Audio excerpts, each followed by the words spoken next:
Students, जैसा कि हम लोगों ने सिमेट्रिक और स्क्यू सिमेट्रिक मैट्रिक्स क्या होती है अच्छे से समझ लिया। अब हम लोग स्क्यू सिमेट्रिक और सिमेट्रिक मैट्रिक्स के एप्लीकेशन पर बेस्ड कुछ थ्योरम समझते हैं।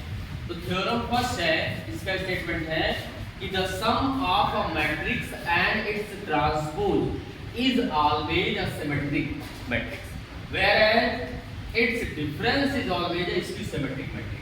यानी कि किसी मैट्रिक्स और उसके ट्रांसपोज का जो सम होता है वो हमेशा सिमेट्रिक होता है और जबकि उनका डिफरेंस हमेशा स्क्यू सिमेट्रिक होता है। तो इसको हम प्रूव करते हैं।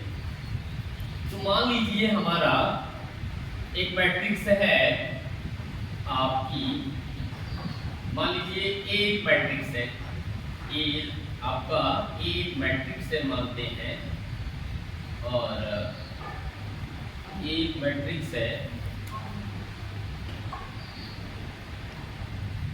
तो बच्चों जैसा कि स्टेटमेंट है इसके अकॉर्डिंग हम इसको मैथमेटिकल स्ट्रक्चर में लिखते हैं। हम मान लेते हैं कि एक मैट्रिक्स है जो दो मैट्रिक्स के सम के बराबर है। तो मैट्रिक्स बी और बी मतलब मैट्रिक्स बी और उसका ट्रांसपोज, मैट्रिक्स बी और उसके ट्रांसपोज के सम के बराबर एक मैट्रिक्स हमारी ए है।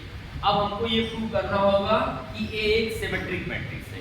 इसके लिए सबसे पहले हम ए का ट्रांसपोज निकालें। तो ए का ट्रांसपोज क्या होगा, बी प्लस बी का ट्रांसपोज और इसका होल ट्रांसपोज। ठीक है, और जैसा कि बच्चों हमने प्रॉपर्टी ऑफ ट्रांसपोज में हमने पढ़ा था कि ट्रांसपोज क्या होता है, एडिशन पर ब्रेक हो जाता है। ट्रांसपोज एडिशन पर ब्रेक हो जाता है, तो ये ट्रांसपोज बी पर भी आएगा और बी के ट्रांसपोज पर फिर से ट्रांसपोज हो जाएगा इसका।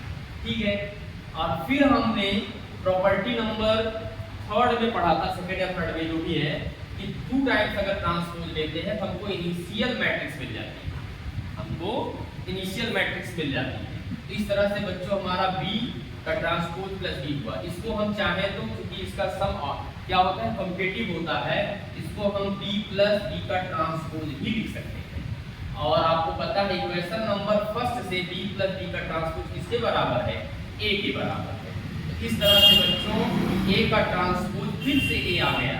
इसका मतलब यही तो हमारी सिमेट्रिक मैट्रिक्स की क्राइटेरिया है कि अगर किसी मैट्रिक्स का ट्रांसपोज उसी मैट्रिक्स के बराबर हो जाए तो मैट्रिक्स क्या हो जाती है, सिमेट्रिक मैट्रिक्स हो जाती है।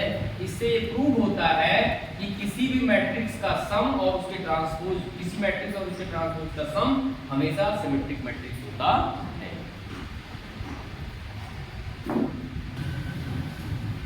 सिमिलरली ऐसे बच्चों जो हमने लिखा है वेयर एज वाला, ये वेयर एज के पहले का स्टेटमेंट है, इसका प्रूफ हो चुका।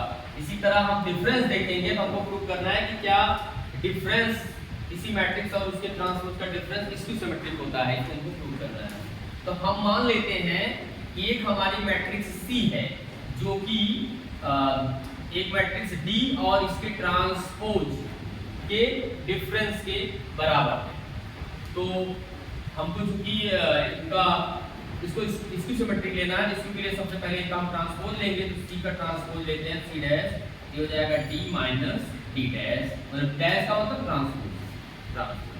अब आपको जैसा कि मैंने प्रीवियस क्लास में आपको बताया था कि ट्रांसपोज एडिशन और सब्ट्रैक्शन दोनों पर क्या होता है, डिस्ट्रीब्यूट हो जाता है। तो यहाँ हमारा ट्रांसपोज डिस्ट्रीब्यूट होगा, ये हो जाएगा डी का ट्रांसपोज माइनस बी के ट्रांसपोज का अगेन ट्रांसपोज। और अभी अभी आपको मैंने बताया कि अगर 2 बार ट्रांसपोज ले लें तो वही इनिशियल मैट्रिक्स फिर से आ जाती है। तो ये क्या हो जाएगा, ये हो जाएगा डी का ट्रांसपोज माइनस डी।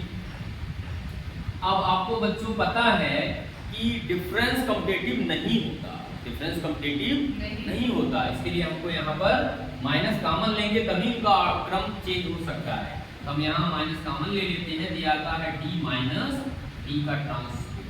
अब बच्चों डी माइनस डी का ट्रांसपोज जो है वही जो है आपका क्या है, वही हमारा सी है।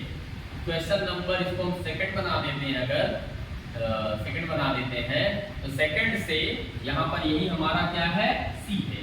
तो इस तरह से बाई सेकंड, तो इस तरह से प्रूव हो जाता है।